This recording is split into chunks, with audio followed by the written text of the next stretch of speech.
महाबली, हमने देवताओं के राजा इंद्र और अन्य देवगण को स्वर्ग क्षेत्र में हर स्थान पर ढूंढा, किंतु उनका कहीं कोई पता नहीं चला। बहुत खोज करने पर स्वर्ग के एक कोने में देवताओं के ये गुरु बृहस्पति मिले हैं और हम इन्हें घेर कर आपके सम्मुख ले आए। देवताओं के गुरु? गुरु बृहस्पति? सेनापति, गुरुओं का और वृद्धजनों का हम सम्मान करते हैं, ये भी हमारे लिए सम्माननीय है। छोड़ दो इन्हें। गुरु बृहस्पति, आप तो अवश्य जानते होंगे कि आपके शिष्य देवराज इंद्र कहां हैं। देवगुरु बृहस्पति, हमने सुना है कि आपके पास दिव्य ज्ञान और दिव्य दृष्टि है। दूसरों का हित और कल्याण चाहने वाले हर प्राणी के पास दिव्य ज्ञान और दिव्य दृष्टि होती है। आहा, फिर तो आप हमारा हित और कल्याण चाहते हुए अपने दिव्य ज्ञान और दिव्य दृष्टि का प्रयोग करके ये बताएं कि इस समय देवराज इंद्र और देवगण कहां हैं। दैत्यराज, ये दिव्य ज्ञान और दिव्य दृष्टि तभी कार्य करते हैं जब उनका उपयोग हितकारी और कल्याणकारियों के लिए किया जाए। विनाश और विध्वंस के लिए कार्य करने वालों के लिए यह दिव्य ज्ञान और दिव्य दृष्टि कार्य करने से पीछे हट जाते हैं। गुरु, तुम क्या अब हमें भी गुरु ज्ञान दे रहे हो? नहीं चाहिए तुम्हारा ये ज्ञान। तुमसे प्रश्न किया गया है कि इस समय देवराज इंद्र और उसके साथी कहां हैं। केवल इस प्रश्न का उत्तर दो, बस। गुरु उत्तर नहीं, ज्ञान देता है और प्रश्न करता है। उत्तर तो केवल शिष्य देते हैं। तुम हमें उन देवताओं के विषय में बताते हो अथवा नहीं? मैं उनका गुरु हूं, फिर भी नहीं जानता कि वे कहां हैं। तुम नहीं जानते? नहीं, यदि जानता तो भी बताता नहीं। हमारे आदेश के उल्लंघन करने का परिणाम जानते हो देवगुरु? दुष्परिणाम दुष्कर्मों का होता है दैत्यराज। दुष्टों और दुष्कर्मियों के आदेश का उल्लंघन करना कोई दुष्कर्म नहीं। हम तुम्हें समाप्त कर देंगे। बुद्धि का अंश भीतर होता और ज्ञान का तनिक सा भी उजाला होता तो इस सत्य को मान लेते कि दुष्वृत्ति और दुर्व्यवहार के कारण हम समाप्त हो जाएंगे। किंतु बुद्धि, ज्ञान और उजाला तो स्वर्ग में प्रवेश करने से पूर्व ही तुमसे रूठ कर जा चुके हैं। तुम्हें मृत्यु का भय नहीं है गुरु? मृत्यु के भय को साथ लेकर जीने वाले कभी गुरु नहीं हो सकते निशुंभ। मैं गुरु हूं तो यह स्पष्ट है कि मुझे मृत्यु का भय है ही नहीं। यह भी सुन लो कि गुरु हूं तो भविष्य का ज्ञान भी है, और तुम्हारा भविष्य यह है कि देवताओं को स्वर्ग पुनः प्राप्त अवश्य होगा और तुम एक दिव्य शक्ति के हाथों मारे जाओगे। उससे पहले तुम हमारे हाथों मारे जाओगे। अभी, इसी समय। मूर्ख हो तुम दोनों। मुझ में अचानक अदृश्य होने की दिव्य शक्ति विद्यमान है। यदि मैं चाहता तो तुम्हारे इन असुर सैनिकों के हाथ ही न आता, किंतु तुम्हें सावधान करने का कर्तव्य पूरा करना था, इसीलिए यहां आया हूं। ये चेतावनी देने आया हूं कि समय रहते यदि तुमने अपने अत्याचार का मार्ग त्याग नहीं दिया तो तुम्हारा वरदान, जो इस समय जलते हुए दीपक की भांति तुम्हारे जीवन को प्रकाश दे रहा है, तुम्हारे दुष्कर्मों की आंधी में बुझकर धुआं देने लगेगा और तुम्हारे लिए अभिशाप बन जाएगा। फिर तुम्हें कोई नहीं बचा पाएगा, कोई भी नहीं।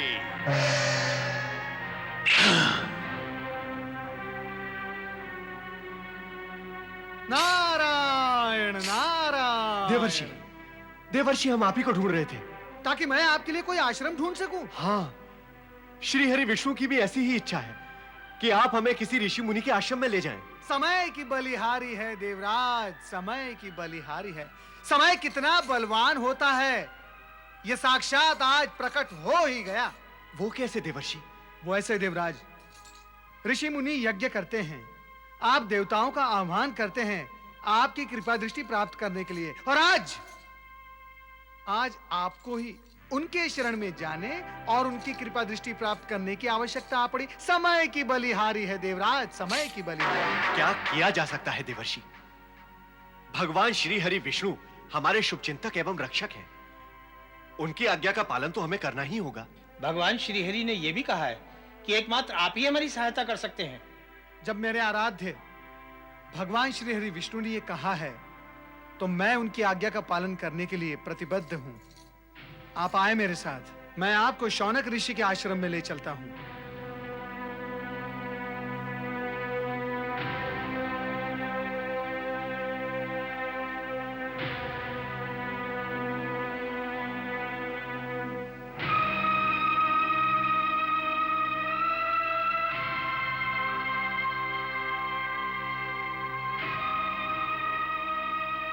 वो देखो देवराज, वो सामने दिखाई दे रहा है, यही शौनक ऋषि का आश्रम है। देवर्षि, यही स्थान सुरक्षित एवं उपयुक्त दिखाई देता है। किंतु देवराज, आपका ये वेश उपयुक्त नहीं है। ऋषि के आश्रम में शरण पाने के लिए आपका ये देवरूप अवरोधक हो सकता है। अवरोधक हो सकता है? हाँ देवराज, आप सभी को ऋषि रूप धारण करना होगा, तभी आश्रम में शरण पाना संभव होगा।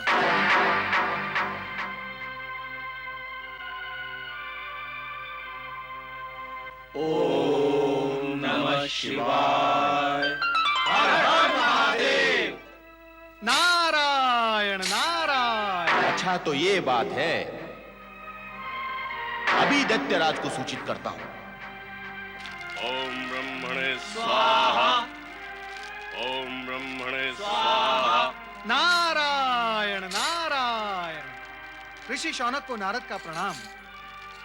आइए देवर्षि नारद, पधारिए, स्वागत है आपका। ऋषि शौनक, ये सभी ऋषि संकट में फंसे हुए हैं, कृपया आप इन्हें अपनी शरण में ले लें। ये आपकी यज्ञ कार्य में सहायता करेंगे।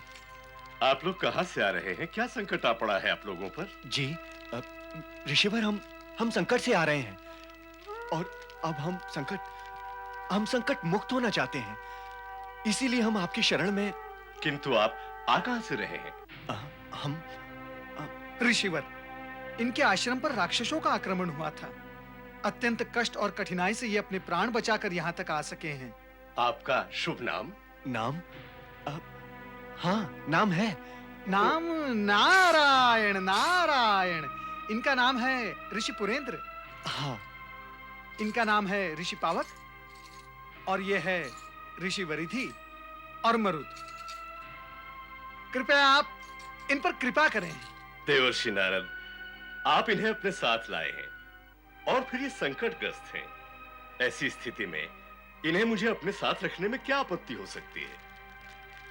अब आप सभी ऋषिगण मिलकर ऋषि शौनक के साथ यज्ञ कार्य में सम्मिलित हो जाएं।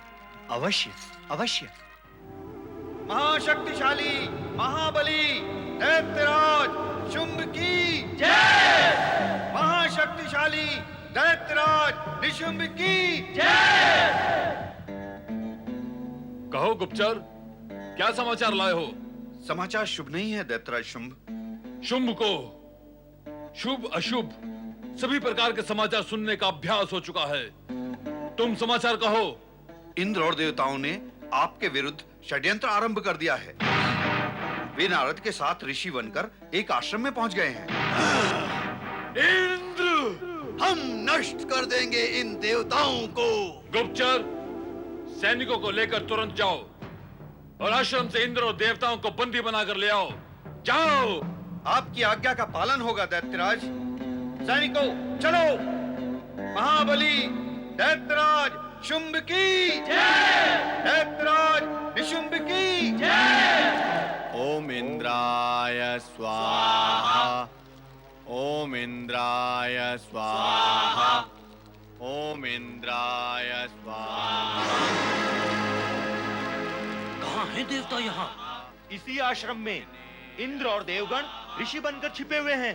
पर हम उन्हें इस वेश में पहचानेंगे कैसे? हमारे लिए तो दुविधा हो गई है।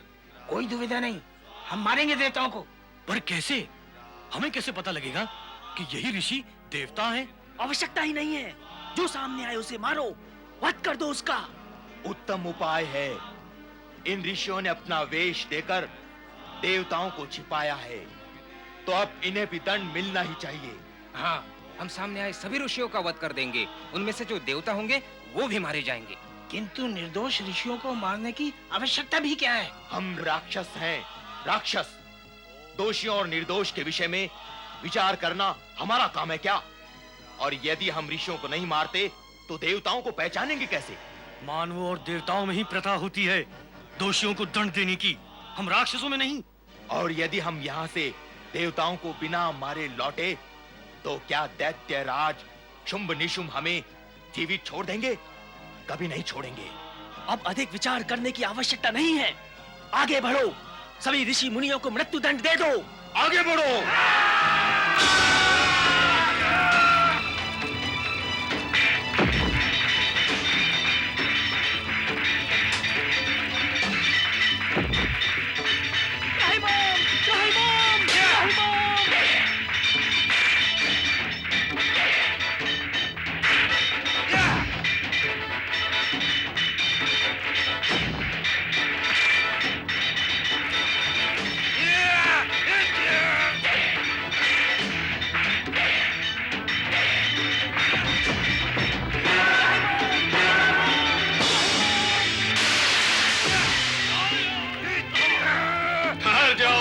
ठहर जाओ। राक्षस और दुष्ट के सामने से हटोगे तो वो डट जाएगा, यदि तुम डट गए तो वो हट जाएगा। डट जाओ, सामना करो। सबसे अधिक दुष्ट ऋषि यही है, सबसे पहले इसका वध करना चाहिए। ओम नमः शिवाय।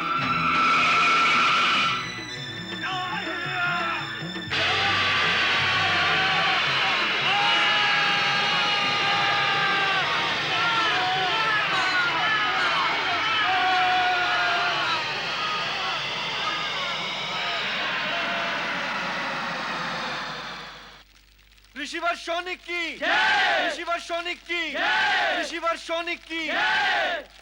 रक्षा करो दैत्यराज, रक्षा करो, रक्षा करो दैत्यराज, रक्षा करो, रक्षा करो दैत्यराज, रक्षा करो। दैत्यराज, अनर्थ हो गया। बंद करो ये प्रलाप और जो हुआ स्पष्ट कहो। दैत्यराज, जो सैनिक इंद्र और देवगण को बंदी बनाने के लिए शौनक आश्रम गए थे, वे सब शौनक ऋषि के श्राप से भस्म हो चुके हैं। सेनापति महोसुर, आज्ञा करें दैत्यराज। मिटा डालो उन ऋषि मुनियों को। पृथ्वी पर एक भी ऋषि मुनि शेष नहीं रहे, समाप्त कर दो उन सबको। आपकी आज्ञा का पालन होगा दैत्यराज। चलो सैनिकों, स्वर्गाधिपति दैत्यराज शुंभ की जय, दैत्यराज निशुंभ की जय। ओम इंद्राय स्वाहा, ओम इंद्राय स्वाहा, ओम नमः शिवाय, ओम नमः शिवाय।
हर हर महादेव, हर हर महादेव। भगवान भोलेनाथ की जय, माता पार्वती की भगवान भोलेनाथ, माता पार्वती के दर्शन नहीं हुए। हम कब तक उनके दर्शन से वंचित रहेंगे? वे तपस्यारत हैं वे तपस्यारत हैं और वे तब तक नहीं लौटेंगी जब तक उनकी तपस्या पूर्ण नहीं हो जाती। अब इस विषय में कोई भी प्रश्न करना व्यर्थ होगा। कृपा करके प्रभु बताएं, वे कहां तपस्या कर रही हैं? हम वहीं जाकर उनके दर्शन कर लेंगे। कहा ना नंदी, यह जानकर तुम्हें अभी कोई लाभ नहीं होगा। जब तक वे नहीं लौट आती तब तक उनकी प्रतीक्षा करो। ओम नमः शिवाय, ओम नमः शिवाय, ओम नमः शिवाय, ओम नमः शिवाय, ओम नमः शिवाय। किसी के समझाने का कोई असर नहीं। देवी पार्वती अपनी हट पर अड़ी पहले की भांति तपस्या में लीन है। एक बार हम फिर प्रयत्न करके देखते हैं।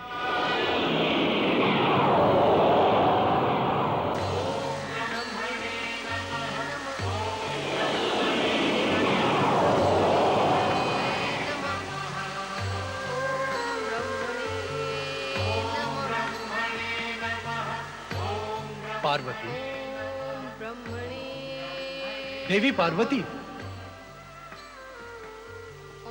पार्वती आंखें खोलो, आंखें खोलो देवी पार्वती। हम तुमसे कुछ कहना चाहते हैं। पार्वती, यदि तुम ये समझती हो कि तुम्हारे इस श्याम वर्ण का कारण हम हैं, तो हम इसे स्वीकार करते हैं। परंतु अब ये एकांत तपस्या छोड़ो और हमारे साथ कैलाश लौट चलो। देवी पार्वती, तुम्हें प्रसन्न करने के लिए हम सब कुछ कर सकते हैं। आंखें खोलो और पहले की भांति हमें प्रीति भाव से देखो।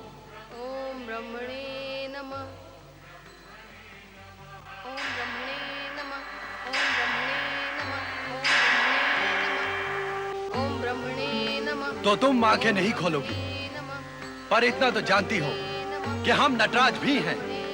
अपनी संगीत नृत्य कला का प्रदर्शन करके हम तुम्हें आंखें खोलने पर विवश कर सकते हैं।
भगवान भोलेनाथ के प्रयत्न के पश्चात भी मां पार्वती तपस्या में लीन रहीं। ये भी शिवलीला ही थी। इस शिवलीला के कारण ही दूसरी ओर क्रूर और अत्याचारी शुंभ निशुंभ व राक्षसगण निरंतर निर्दोष भोले ऋषि मुनियों पर अत्याचार करते रहे तथा इन ऋषि मुनियों की करुण पुकार समस्त जगत में गूंज उठी। हे महेश्वर, हमारी रक्षा करो, हमारी रक्षा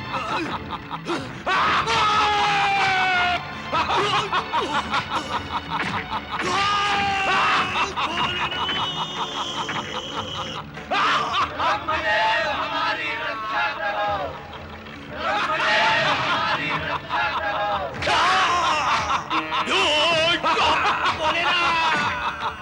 हे शिव शंकर कृपा करो, हे करुणेश्वर हमारी रक्षा करो।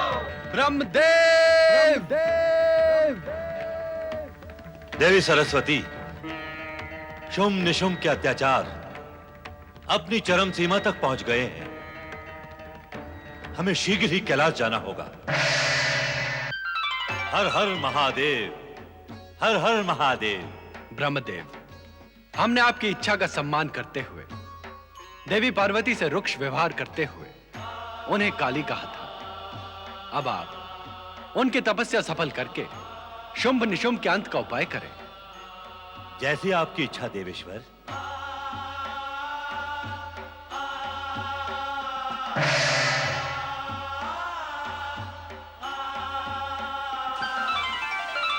ओम ब्रह्मणे नमः। ओम ब्रह्मणे। देवी पार्वती। ब्रह्मदेव प्रणाम।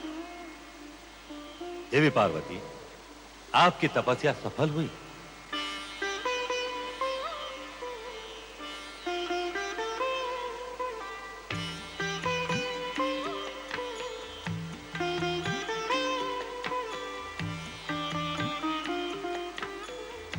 आपने मेरी पुकार पर मुझे दर्शन देने की कृपा की, इसे मैं अपना सौभाग्य मानती हूँ।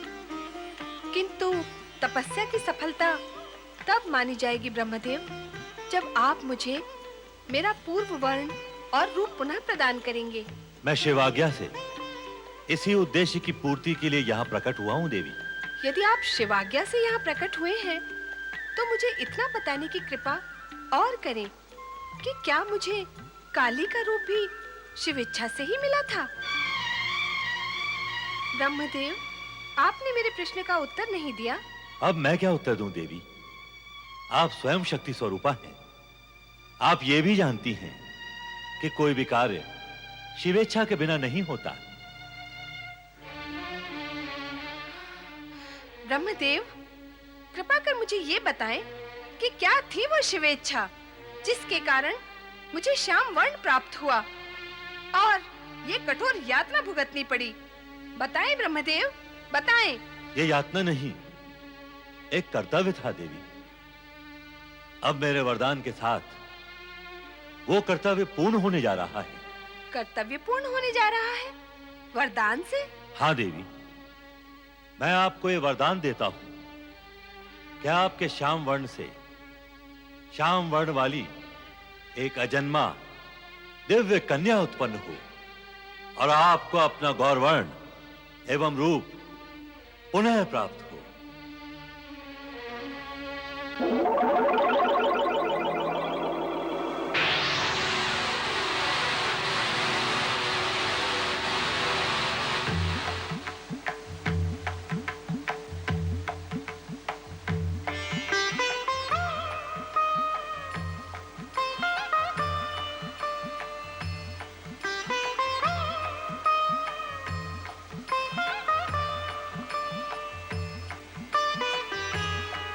देवी, आपसे उत्पन्न इस अजन्मा दिव्य कन्या का नाम कौशिकी है। कौशिकी? हाँ, कौशिकी। यही कौशिकी पृथ्वी पर अत्याचारों की सीमा लांघ जाने वाले शुंभ निशुंभ के अंत का कारण बनेगी। अर्थात मुझे काली बनाने का उद्देश्य कौशिकी को प्रकट करना था। आप स्वयं जानती हैं देवी पार्वती कि शिव की लीला सदैव अद्भुत होती है। देवी कौशिकी, आप इसी पर्वत के सामने वाले शिखर पर निवास करें। घटना प्रवाह और समय की गति के साथ शुम निशुम अपने वध के लिए प्रेरित होकर आपके सम्मुख स्वयं आ जाएंगे। देवी पार्वती, शिवजी शिवगण सहित कैलाश पर आपकी प्रतीक्षा कर रहे हैं। ब्रह्मदेव, अब तो कैलाश यथाशीघ्र पहुंचना आवश्यक हो गया है। और ब्रह्मदेव, मैं भी आपके आदेशानुसार इसी पर्वत शिखर पर निवास करूंगी। मेरी मंगल कामनाएं आप दोनों के साथ। शुभम भवतु। पुत्री कौशिकी, सामने शिखर पर अपना प्रासाद बनाकर निर्भय होकर रहो। तुम भी शक्ति का प्रतीक हो, और यदि मेरी सहायता की आवश्यकता हो तो मुझे स्मरण करना, मैं अवश्य आऊंगी। मुझे यहाँ रहकर विधि की इच्छा और अपने दायित्व को पूरा करना ही होगा। अब मुझे आज्ञा दीजिए।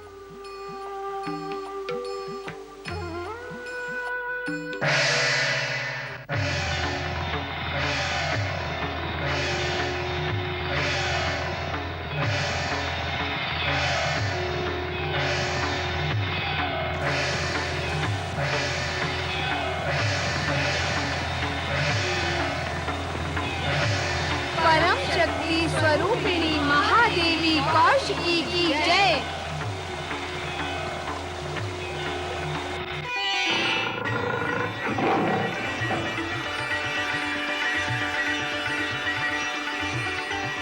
ओम नमः शिवाय, ओम नमः शिवाय, ओम नमः शिवाय, ओम नमः शिवाय, ओम नमः शिवाय, ओम नमः शिवाय, ओम नमः शिवाय, ओम नमः शिवाय, ओम नमः शिवाय, ओम नमः शिवाय, ओम नमः शिवाय, ओम नमः शिवाय, ओम नमः शिवाय, ओम नमः शिवाय, ओम नमः शिवाय, ओम नमः शिवाय। माता पार्वती की जय, माता पार्वती की जय।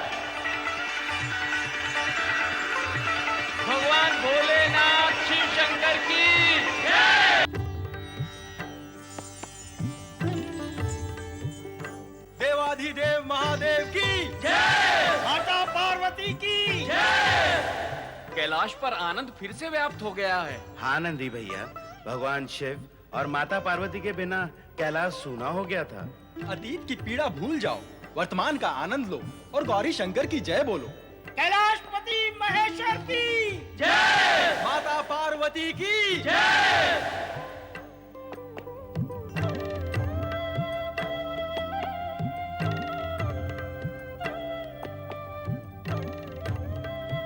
देवी पार्वती, ऐसा प्रतीत होता है कि एक अंतराल के पश्चात हम कैलाश पर आए हैं। हाँ स्वामी, ऐसा प्रतीत होता है। हमारे यहाँ पुनः आने से यहाँ का कोना कोना हर्षित और पुलकित हो रहा है।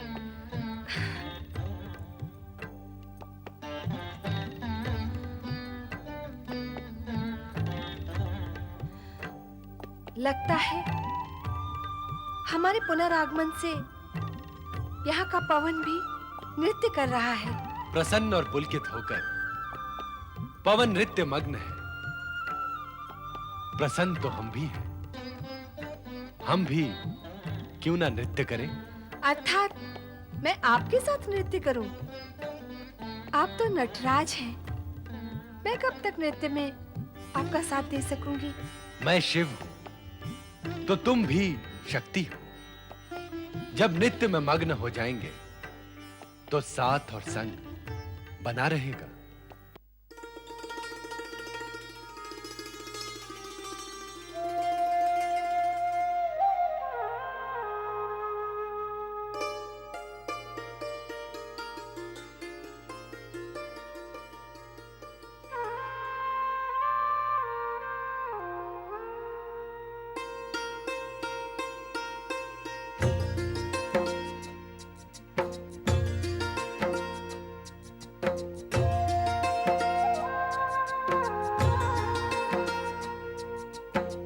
शिव शक्ति संवृत्त मगन है।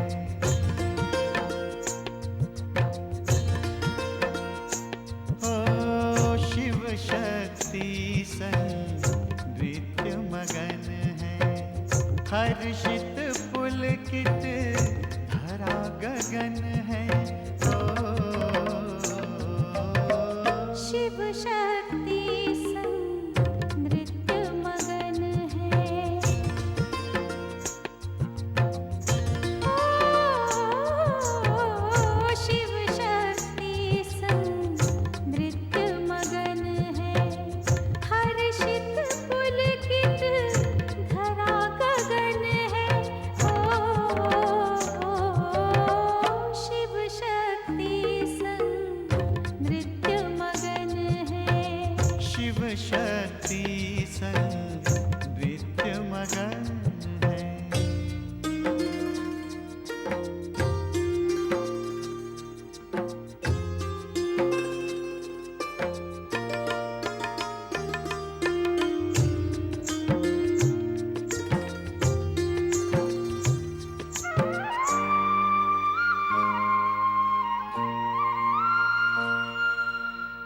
उड़ते पल छिन चहक रहे हैं। ओ उड़ते पल छिन चहक रहे हैं। समय के पग भी थिरक रहे हैं। नृत्य शब्द को अर्थ मिला है। नृत्य शब्द को अर्थ मिला है। आनंद उत्सव आज सजा है। ओ शिव शक्ति संवृत्त मगन है। शिव शक्ति संवृत्त मगन है।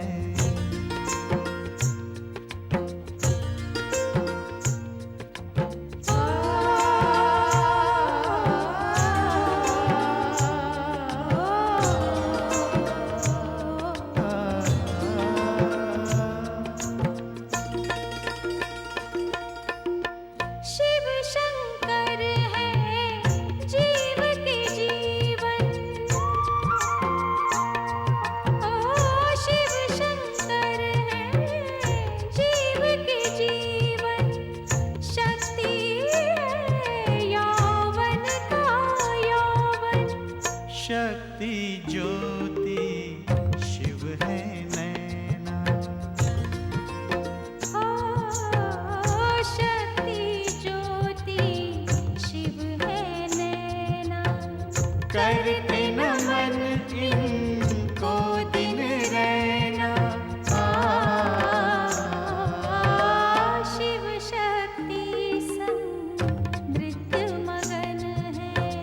शिव शक्ति संवृत्त मगन है।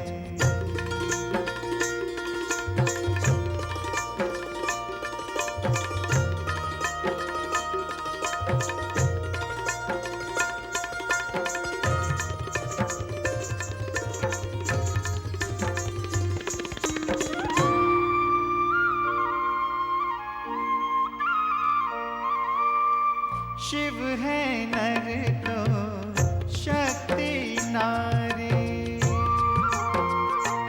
ओ शिव है नर तो शक्ति नारी। इनसे चलती सृष्टि सारी। हर एक मंत्र का सार यही है। ओ हर एक मंत्र का सार यही है। निराकार साकार यही है। ओ शिव शक्ति संवृत्त मगन है। ओ शिव शक्ति संवृत्त मगन है। हर्षित पुलकित धरा गगन है।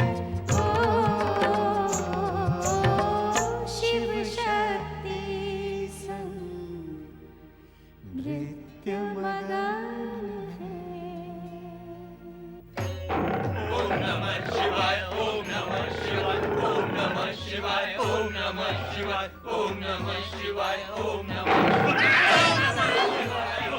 भगवान भोलेनाथ शिव शंकर की जय। देवी, तुम्हारा ये वाहन हमारे गणों को भयभीत कर रहा है, अतः तुम इसका कुछ उपाय करो।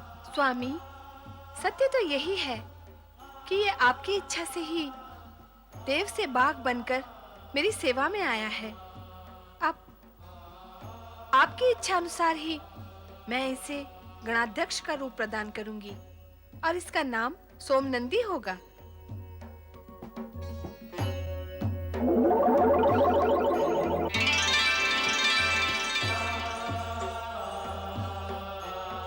भगवान भोलेनाथ और माता पार्वती को प्रणाम। भगवान, बाघ बनने का मेरा उद्देश्य तपस्या के समय माता की सेवा और सुरक्षा करना ही था। वो कार्य तो पूर्ण हुआ, किंतु मैं माता की सेवा से मुक्त होना नहीं चाहता। भगवान, अब क्या सेवा करोगे सोमनंदी? अब मैं सदा सदा के लिए माता पार्वती के अंतपुर के द्वार पर द्वारपाल बन के रहूंगा। भगवान। गणाध्यक्ष नंदी, सोमनंदी अब तुम्हारा साथी है। देवी पार्वती की सेवा में इन्हें सहयोग प्रदान करना तुम्हारा कर्तव्य है। सोमनंदी के रूप में नया साथी पाके मेरा मन बहुत प्रसन्न है भोलेनाथ। माता पार्वती की सेवा में अब कोई त्रुटि नहीं रहेगी भोलेनाथ। नारायण नारायण। ओम नमः शिवाय। कल्याण भव।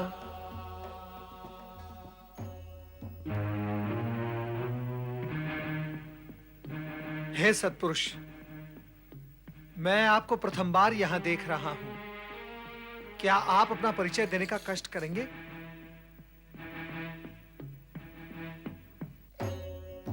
नारद, यदि तुम अपनी दिव्य दृष्टि से देखोगे तो तुम्हें तुरंत ज्ञात हो जाएगा कि ये देवी पार्वती का वाहन वही बाघ है जिसने। समझ गया भोलेनाथ, मैं समझ गया।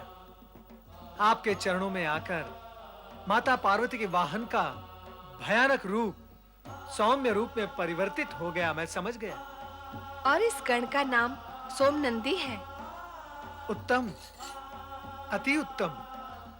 भगवान भोलेनाथ के गणाध्यक्ष नंदी महाराज और आपके गणाध्यक्ष सोमनंदी, दोनों की जोड़ी अच्छी जमेगी।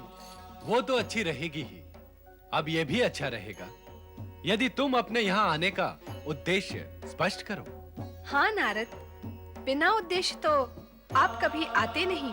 माता, मेरे आने का सदा एक ही उद्देश्य होता है, और वो ये है कि भगवान भोलेनाथ की आज्ञा से दुखियों का दुख दूर करना।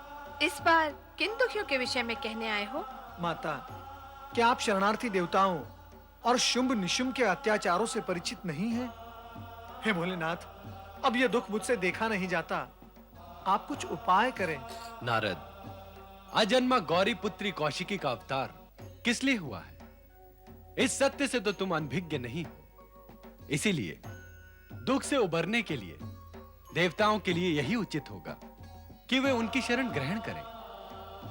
शक्ति स्वरूपा माता, भगवान भोलेनाथ के इस परामर्श में क्या आपकी भी सहमति है?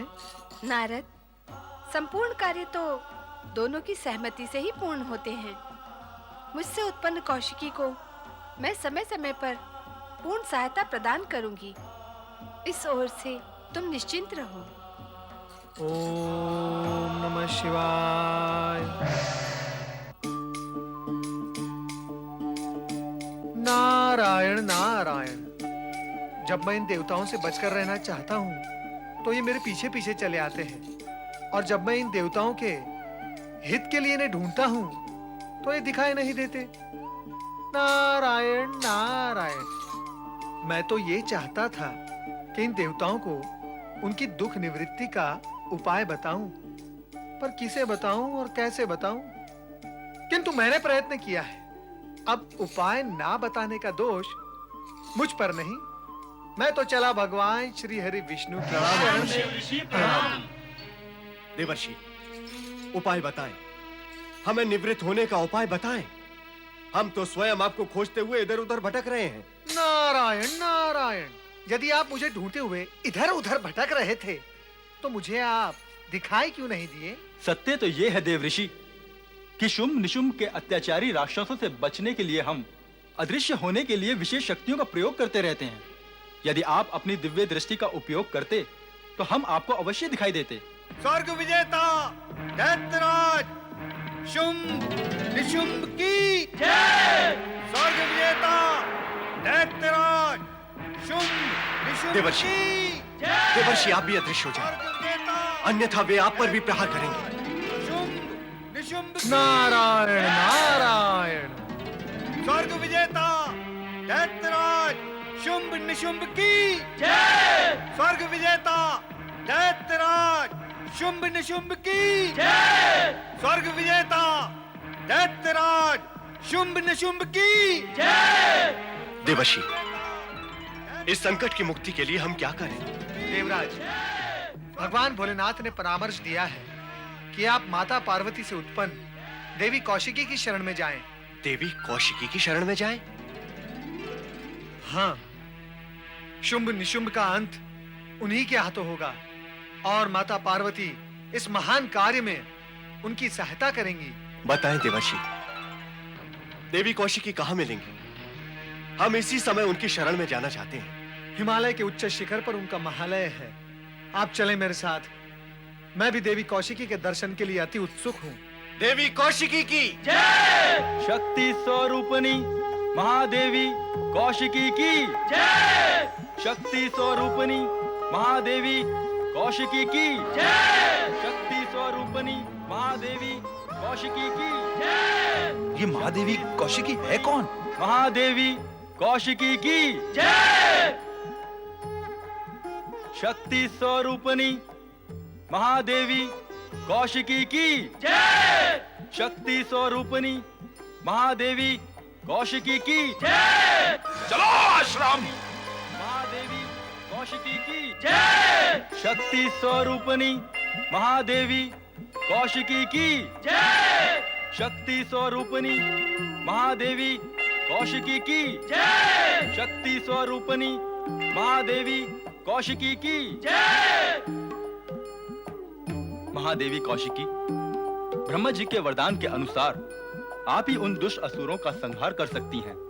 ये असुर बार बार आकर हमारे यज्ञ तथा धार्मिक अनुष्ठानों में बाधा पहुंचाते हैं। शुंभ निशुंभ को महापराक्रमी तथा सर्वशक्तिमान सिद्ध करने के लिए हम पर अत्याचार करते हैं। इन असुरों का नाश करके धर्म की रक्षा करिए महादेवी कौशिकी। असुरवीरों, ये ऋषि मुनि हमारा अंत करना चाहते हैं। अब तुरंत हमें इन ऋषि मुनियों का अंत करना होगा। समाप्त कर दो इन सबको।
धर्म प्रवृत्त एवं धर्मनिष्ठ ऋषिगण, अब आप दुष्ट असुरों से कदापि भयभीत ना हो।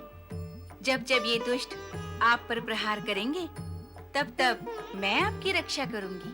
शक्ति स्वरूपिणी महादेवी कौशिकी की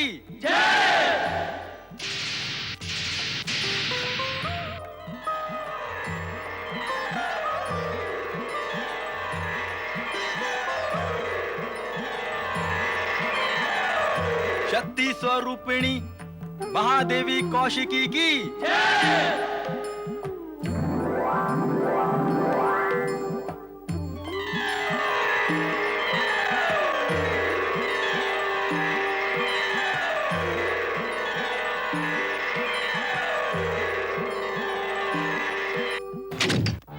देवराज, अब तो आपने देवी कौशिकी का महालय देख ही लिया। देवर्षि, देवी के दर्शन करके हम धन्य हुए। अब हम उनसे निवेदन करेंगे कि शुंभ निशुंभ का संहार करके शीघ्र ही हमें हमारे स्वर्ग की प्राप्ति करवाएं। नारायण नारायण। स्वर्ग की प्राप्ति इतनी सरलता से नहीं होती देवराज, उसके लिए कठोर तपस्या करनी पड़ती है।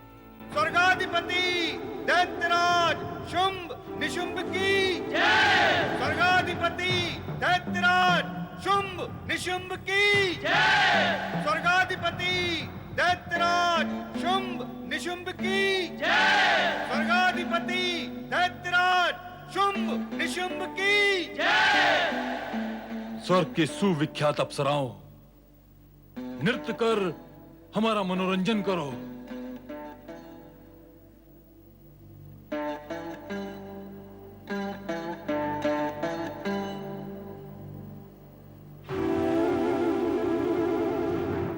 हम अप्सराओं के मुख पर विषाद की कुरूपता नहीं, प्रसन्नता का सौंदर्य देखना चाहते हैं।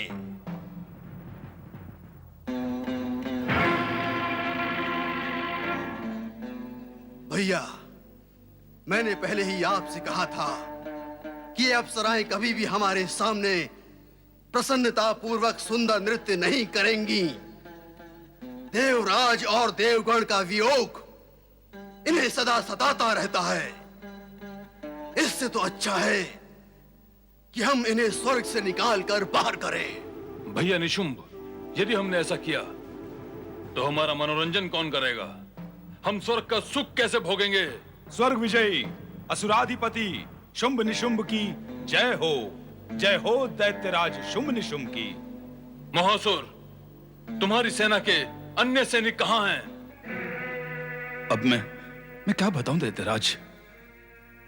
जो सत्य है वही बताओ। सत्य तो यह है दैत्यराज कि हमारे सैनिक उस परम सुंदरी पर न्यौछावर हो गए। सुंदरी? कौन सुंदरी? और वो सुंदरी पर न्यौछावर कैसे हो गए? ये कार्य तो हम करते हैं। हाँ, कौन है वो सुंदरी? शीघ्र हमें बताओ ताकि हम भी शीघ्रता से उस पर न्यौछावर हो सके। नहीं नहीं दैत्यराज, आप ऐसा ना करें। महासुर, हमें जो करना है हम कर ही लेंगे। तुम केवल इतना बताओ कि वो सुंदरी कौन है, उसका नाम क्या है और वो कहां रहती है? दैत्यराज, मैं आपके तीनों प्रश्नों में से प्रथम प्रश्न का उत्तर नहीं दे सकता। क्यों? मैं जानता ही नहीं कि वो सुंदरी कौन है। हाँ, आपके शेष दोनों प्रश्नों का उत्तर मैं देता हूं दैत्यराज। शीघ्र कहते क्यों नहीं जो कहना है? दैत्यराज, मैं सैनिकों के साथ देवताओं को खोजता सूंघता जा रहा था कि एक आश्रम में ऋषि मुनि एकत्र होकर देवी कौशिकी से हम असुरों का अंत करने की प्रार्थना कर रहे थे, उसकी जय जयकार बोल रहे थे। ये सब देख सुनकर हमें सहन न हुआ और हमने ऋषि मुनियों पर आक्रमण कर दिया। वहीं देवी कौशिकी प्रकट हो गई और हमारे सारे सैनिकों का वध कर डाला। क्या उस स्त्री ने हमारे असुर सैनिकों का वध कर दिया? उसे केवल स्त्री न कहें दैत्यराज, वह तो 16 श्रृंगार से पूर्ण परम सुंदरी थी। ऐसी सौंदर्यमय, रूपवती और लावण्यमय रूप सी विधाता ने भी इससे पूर्व ऐसी सुंदरी कभी नहीं बनाई होगी। और भविष्य में बनाएंगे भी नहीं। पर तुमने तो अभी अभी कहा कि सैनिक उस सुंदरी पर न्यौछावर हो गए। वही हुआ असुरराज, वही हुआ। हमारे सैनिक प्रहार करना भूलकर उस सुंदरी का सौंदर्य देखने लगे, किंतु उसने दोनों हाथों से खड़ग चलाकर रूप का रसपान करते हमारे सैनिकों को घास और पत्तों की भांति काट ही डाला। यदि हमारे सैनिक उस सुंदरी के रूप का रसपान न करते तो आज मारे भी न जाते। इसीलिए तो कहता हूं कि वे उस रूपसी के रूप पर न्यौछावर हो गए। पर आप उस सुंदरी पर न्यौछावर होने की भूल न करना, नहीं तो हमारा क्या होगा दैत्यराज। प्रलाप बंद करो मोहासुर। कभी कहते हो वो परम सुंदरी है, कभी कहते हो उसके दोनों हाथों में खड़ग थे। हाँ सुराज, एक बार तो ये मोहासुर भी मुंह में पड़कर सम्मोहित हो गया था उसका रूप देखकर, किंतु मैंने उसके दोनों हाथों में खड़ग देखा तो मैं वृक्ष की ओट में हो गया। वृक्ष की ओट में ना हो जाता तो आप तक उस सुंदरी की सूचना लेकर भी नहीं आ पाता दैत्यराज। बस बस, बहुत हो चुका तुम्हारा ये रोना धोना। हमारे जो सैनिक मारे गए उनका शोक करना व्यर्थ है। महासुर, तुम हमें उस सुंदरी के विषय में बताओ। क्या बताऊं उस सुंदरी, उस मोहिनी और रूपसी के विषय में। यदि सहस्त्र अप्सराओं को, नहीं नहीं नहीं, सहस्त्र नहीं, हाँ, एक लक्ष्य, नहीं, लक्ष्य भी नहीं, कोटि अप्सराओं के सौंदर्य को निचोड़ने के बाद जो सौंदर्य बनेगा वो भी देवी कौशिकी के सौंदर्य से कम ही होगा। और दैत्यराज, उसके नेत्र, कटार नुमा नेत्र, ऐसा लगता था देखकर कि विधाता ने वह देखने के लिए नहीं, सम्मोहन करने के लिए बनाए हैं। और विधाता को ऐसे नेत्र बनाने में युग के युग लग गए होंगे। ऐसे सुंदर और आकर्षक नेत्र थे उस महासुंदरी कौशिकी के। आगे कहो मोहासुर, आगे कहो। कहना तो बहुत कुछ चाह रहा हूं दैत्यराज, और कहने को बहुत कुछ है भी, किंतु शब्द ही नहीं मिले। जितने मिले हैं उन्हीं शब्दों के आधार पर एक रहस्यमय बात बता रहा हूं उस सुंदरी के बारे में। उसकी नासिका देखकर शुक्रराज भी लज्जा जाए। ऐसी गोल घुमावदार नासिका है, ऐसा लगता है जैसे समतल भूमि में कोई पर्वत शिखर उठाए खड़ा है। तुम रुक क्यों जाते हो बार बार मोहासुर? शब्दों की कमी के कारण दैत्यराज, शब्दों की कमी के कारण मेरा मन तो रुकना ही नहीं चाहता, किंतु मेरी वाणी रुक जाती है शब्दों की कमी के कारण। हाँ तो दैत्यराज, मैं कह रहा था कि उस सुंदर कौशिकी का ललाट ऐसा दमकता था जैसे काली घटा के नीचे कोई समतल भूखंड दमकता हो। उसकी केश राशि देखकर अमावस्या का भ्रम होता था। उसकी दंत पंक्ति देखकर तो ऐसा लगता था जैसे मेघों के बीच में दामिनी दमकती हो। उसकी बाहें जैसे कमल नाल, वाह। उसकी चाल जैसे हंस की चाल दैत्यराज।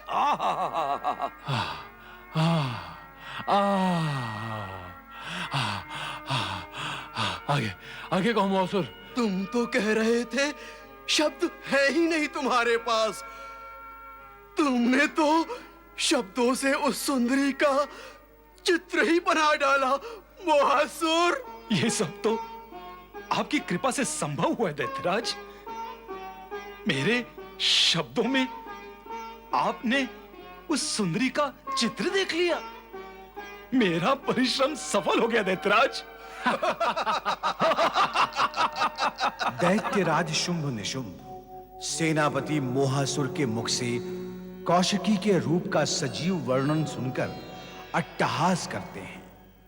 कौशिकी के रूप का वर्णन सुनकर सभी सम्मोहित हो जाते हैं। दूसरी ओर दैत्य गुरु शुक्राचार्य शुंभ निशुंभ की सुरक्षा के लिए महायज्ञ कर रहे हैं। वो शक्तियों का आवाहन करते हैं। दैत्य शक्ति विजय भव। स्वाहा। दैत्य शक्ति विजय भव। स्वाहा। हे जगत में विद्यमान शक्तिशाली दैत्यों, मैं तुम्हारा आह्वान करता हूं। दैत्य जाति के उत्थान के लिए तुम्हारी आवश्यकता है। इसलिए हे शक्तिशाली दैत्यों, पृथ्वी पर आ जाओ। शुक्राचार्य तुम्हें पुकारता है, पृथ्वी पर आ जाओ।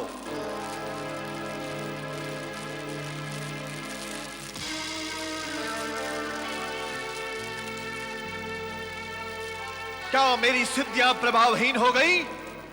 क्या नए असुरों की उत्पत्ति हेतु की गई मेरी तपस्या सर्वथा व्यर्थ हो गई? इन आहुतियों का कोई प्रभाव दिखाई क्यों नहीं देता?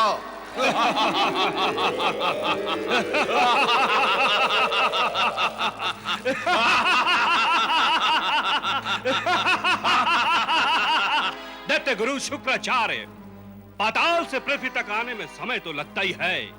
आपका आह्वान हम तक पहुंचा और हम पाताल से उठकर आपके यज्ञ कुंड से पृथ्वी पर आ गए। अपनी निर्दोषता बताने से पहले तुम्हें अपना नाम बताना चाहिए। मेरा नाम चंड। मेरे नाम की भयंकरता से प्राणियों के प्राण सूख जाते हैं। और मैं मुंड। मेरी हिलती हुई मुंडी देखकर प्राणियों के शरीर में रक्त संचार रुक जाता है।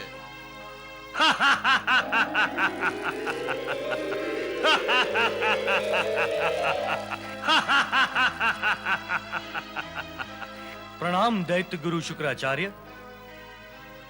मैं सुग्रीव भी आपके आह्वान पर प्रकट हुआ हूं। तुम्हारी विशेषता क्या है? गुरुवर, बुद्धिमान दैत्य होने के नाते मैं शक्ति की अपेक्षा बुद्धि का अधिक प्रयोग करता हूं। कृपा करके बताएं कि मुझे क्या करना होगा। शक्तिमान और बुद्धिमान दैत्यों के प्रकट होने से मेरा आह्वान सफल हुआ, किंतु मुझे शक्तिमान और वरदानी दैत्यों शुंभ निशुंभ के भविष्य की चिंता है। क्रोध, भावावेश और उत्तेजना में वे कभी भी कोई भी अनुचित कार्य कर सकते हैं। तुम सभी का यह दायित्व है कि तुम स्वर्ग जाकर उन्हें उचित परामर्श देकर उनकी सहायता करो। चंड, मुंड, तुम दोनों को अपनी युक्ति और शक्ति का प्रयोग करना है। दैत्य गुरु, हम आपकी आज्ञा का पालन करेंगे। शुंभ और निशुंभ की रक्षा करना हमारा कर्तव्य है। और सुग्रीव, तुम्हें अपनी बुद्धि का। दैत्य गुरु, अब आप उनकी चिंता से मुक्त हो जाएं। हम चिंता से मुक्त कैसे हो सकते हैं? हम दैत्य गुरु हैं। दैत्यों की रक्षा और उत्थान का दायित्व हमारा है। जब तक दायित्व है तब तक चिंता है, और चिंता यह है कि शुंभ निशुंभ की आसुरी वृत्ति दिनों दिन बढ़ती ही जाएगी। परिणाम स्वरूप एक दिन ऐसा भी आ सकता है कि उनके मन की वासना उन्हें महाशक्ति के पास खींच ले जाएगी।